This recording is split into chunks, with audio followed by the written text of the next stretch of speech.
Assalamualaikum warahmatullahi wabarakatuh. Halo semuanya, datang kembali di channel Jihan Karimah. Kali ini kita akan belajar tentang prinsip-prinsip dan komponen-komponen dalam perencanaan pembelajaran dan modul ajar di MI atau SD berbasis moderasi beragama.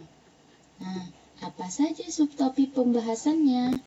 Kali ini terdapat 3 subtopik pembahasan. Yang pertama ada prinsip-prinsip perencanaan pembelajaran, yang kedua komponen dalam perencanaan pembelajaran, dan yang ketiga yaitu cara membuat modul ajar di SD atau MI berbasis moderasi beragama. Yang pertama kita masuk pada prinsip-prinsip perencanaan pembelajaran. Nah, pada prinsip perencanaan pembelajaran terdapat 4 poin pembahasan. Yang pertama yaitu pada prinsip perkembangan.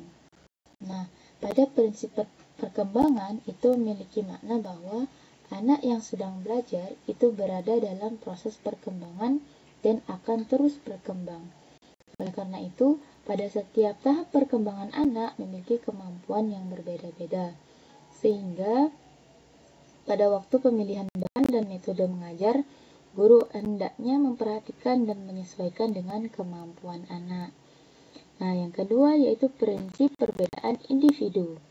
Setiap anak itu memiliki ciri karakteristik yang berbeda-beda, sehingga guru perlu memperhatikan karakteristik setiap anak untuk memberikan bantuan belajar bagi anak.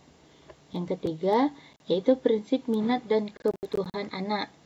Nah, dalam merencanakan pembelajaran, guru perlu mempertimbangkan prinsip minat dan kebutuhan anak. Karena setiap anak mempunyai minat dan kebutuhan yang berbeda-beda. Oleh karena itu, dalam merencanakan pembelajaran, guru perlu mempertimbangkan bahan ajar dan penyampaian yang sedemikian mungkin bisa disesuaikan dengan minat dan kebutuhan anak. Nah, yang keempat yaitu prinsip motivasi. Nah, motivasi memiliki peranan yang cukup penting dalam upaya belajar. Tanpa adanya motivasi, anak akan kesulitan dalam melakukan kegiatan belajar.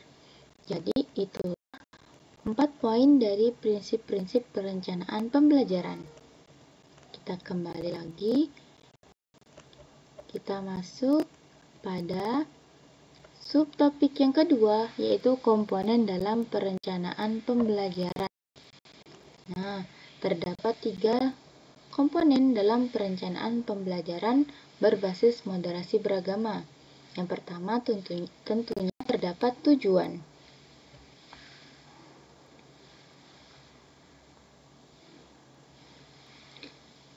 Nah, yang pertama yaitu bagi seorang guru dalam melakukan pengajaran yaitu harus mengetahui apa yang menjadi tujuan belajar. Apa tujuan yang akan dicapai? Karena tujuan belajar merupakan landasan bagi seorang guru untuk membuat perencanaan yang akan menjadi hasil yang diharapkan. Nah, yang kedua yaitu materi. Tentunya dalam proses perencanaan pembelajaran terdapat materi yang telah disiapkan.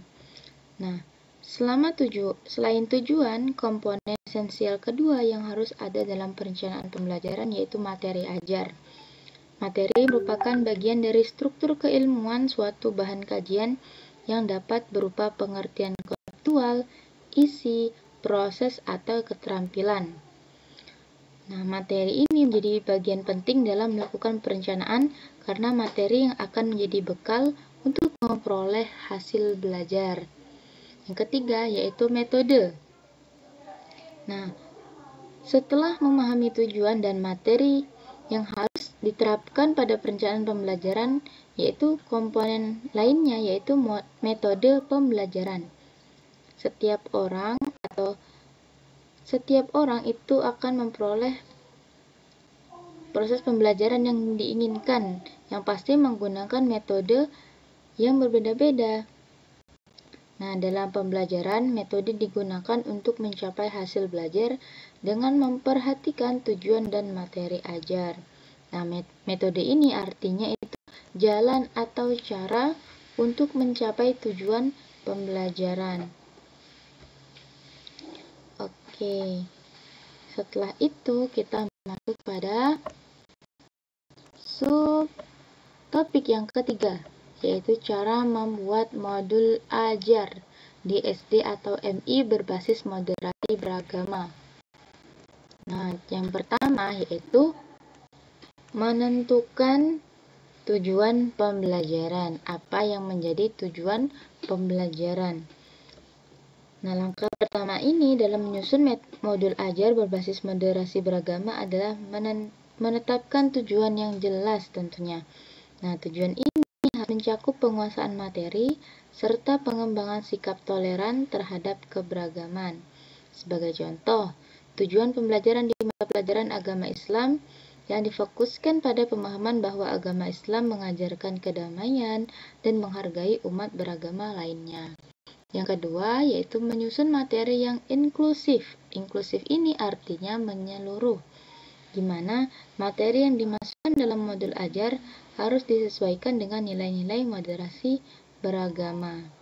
Yang ketiga, yaitu menggunakan metode pembelajaran partisipatif. Artinya, metode pembelajaran yang digunakan harus mampu mendorong siswa untuk berpartisipasi aktif dan berinteraksi dengan teman sebayanya yang berbeda latar belakang dengan dirinya, yaitu dengan menekankan diskusi kelompok, studi kasus, dan simulasi yang bisa menjadi pilihan metode yang efektif. Yang terakhir yaitu menyusun evaluasi yang mengukur sikap dan pengetahuan. Tentunya dalam proses pembelajaran ini akan ada tahap evaluasi atau penilaian. Jadi, evaluasi ini tidak hanya menilai pemahaman materi, tetapi juga mengukur perkembangan sikap moderasi siswa. Salah satu contoh evaluasi ini yaitu dapat digunakan melalui studi kasus yang meminta siswa untuk memecahkan masalah yang berhubungan dengan perbedaan keyakinan, sehingga nanti terdapat evaluasi yang didapatkan dari studi kasus tersebut. Oke, jadi itulah materi yang disampaikan kali ini, semoga bermanfaat. Sampai jumpa pada video selanjutnya. Assalamualaikum warahmatullahi wabarakatuh.